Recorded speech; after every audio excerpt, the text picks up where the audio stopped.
A year ago today, police swarmed this apartment complex in Commerce City. 5 people inside were dead. We've come to learn that they died from fentanyl, the drug driving a public health crisis in Colorado and beyond.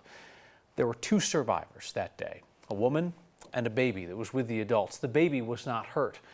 And the woman now says this is her second chance at life.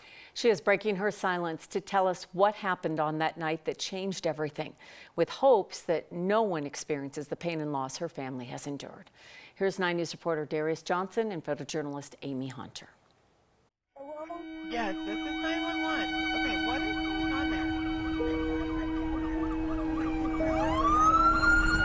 I happened to wake up 13 hours later not knowing everybody was gone around me. I just remembered the baby and the voice of my sister saying that everybody's gone and my brother wasn't breathing. At first, Cora Marquez thought this was a dream. Woke up, my world was different. The closest people I were always hanging out with were gone, and my circle was gone. And a year later, she's still trying to make sense of what happened that night. I'll never have an answer to really how it went down, how it happened. You know, I don't know their last moments. I don't even remember my last moments besides talking to Karina and where at. They got together at Sam and Karina's apartment. Joining them, Sam's sister Cora, her husband Berto, and friends Jennifer and Stephanie all decided to use cocaine. It wasn't all the time, but you know, there was times. It's a social drug. A lot of people do it. 6 trusting friends in apartment 307. You just trusted it. You didn't even think to trust it or not trust it. Everybody was having a good time. We were all happy. I was talking to Karina about her ring because my brother just got her a ring. And I was telling her how beautiful it was. And then after that, it went blank. 13 hours later, Sue Marquez kept calling and calling. Nothing. She called her daughter Selena, Cora's sister, asking if she could check on them. I go, when you get to the parking lot, call me and put me on speaker so I can hear her walking up because they were on the 3rd floor. And she knocked. She goes, Mom, no one's answering. I go, well, just try the door. And she goes, Mom, it's unlocked. So she walked in and she just started screaming because my son was the first one that was right there. She's like, Mom, he's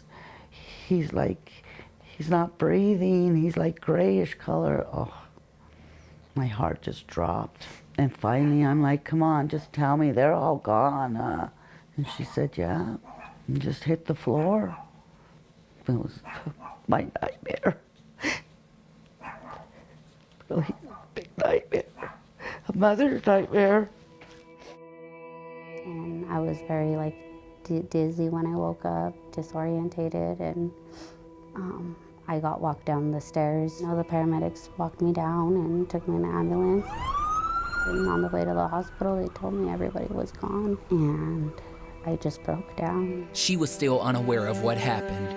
I had detectives and stuff come into the hospital room and ask me questions, but it still was trying to grasp it all and mentally understand what just happened. They didn't know at first. It was a few days later. What they know now, the cocaine was laced with fentanyl. Nobody knew, so we were just as confused, frustrated too, you know. Somebody's out there just poisoning a lot of people. Investigators worked for months to figure out who sold them the drugs. 7 months later, they didn't have what they needed to file charges, and the case stalled. I never knew it was going to affect my family the way it did, and I never thought I would lose my sister on top of all of it. You know what they took? It looks like cocaine on the shelf. That voice is Cora's sister, Selena. Hold on, ma'am. I'm going to help you, okay? 1, 2, 3, 4, 5, 6. She was the one who found them that night. I've seen her a few times, and she just apologizes and cried about it, and said, you know, that she tried, and I told her there's nothing you could do. Like, you know, I'm just thankful you found us. A few months later, she would just cry, like, I wanted to save them. I told her the same thing, you couldn't. 9 months after finding them inside apartment 307, Selena, Cora's sister, died of all things, an overdose. You take for granted what you have until this happens. I know how it hurts from a sibling's point of view, but from a mother's, like, you're not supposed to bury your kids. You're not supposed to bury anybody this young, you know? Like, all 5 of them that passed away, like, they didn't deserve to die so young. Sam and Karina, the hosts that night, left behind a memory of who they are. Their daughter Aria, who is just 15 months. She's the light in all this darkness. I was so thankful that, you know, she was okay and, you know, she's here. You just love her a little extra, knowing because she don't have her mom and dad here anymore. For the Marquez family, life will never be the same, but they know this is no longer a dream. I have no other choice but to keep surviving, and I have my kids, and I'm strong, and, you know, I guess surviving just means surviving, just keep going. There's so much loss and heartbreak throughout this story, and I honestly can't imagine the amount of strength that it took Sue and Cora to sit down and speak with me. But what I wasn't able to put in this story that continues to replay in my mind, and what honestly breaks my heart, the fact that Cora says she's often blamed for what happened that night since she's the only survivor. She says she doesn't understand why she's the only one that woke up. She just wishes that there was someone else who woke up with her to walk along this journey as well. However, I am happy to report that Cora and her mom are actively in therapy as they are still trying to deal with a life-altering year. Oh my goodness.